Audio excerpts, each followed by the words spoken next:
Hello, this video will cover average and average performance.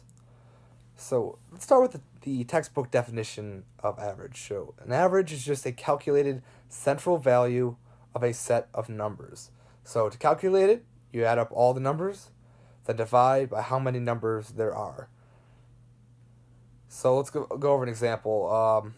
So what is the average of 2, 7, and 9? Add up the numbers. 2 plus 7 plus 9 equals 18. Then you're going to divide by how many numbers there are. So we added 3 numbers, so the total is 18, so it's going to be 18 divided by 3 equals 6. So the average is 6. So I feel like most people are typically introduced to the average, also known as the mean. Mean is the typical mathematical term that is used.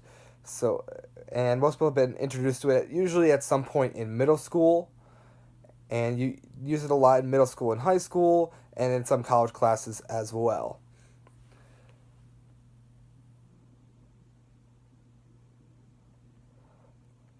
So let's talk about how it's applicable in the education field, and more specifically the special education field.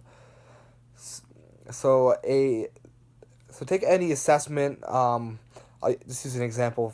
Last year we used the star reading assessment as a benchmark, and so you want your students to be at least average for their grade and the month that they're in for the year.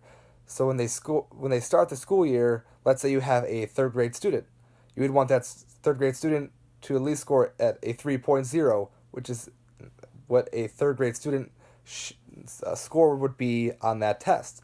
So to figure out the average score for that, they must have had several third grade students taking the test, and they added up all the scores, divided it by how many were there to find out the mean, to understand what the average third grade student would score on that assessment, so that they could use that and apply that information for general education students, but especially for special education students, because you want to know where your students are and how are they doing.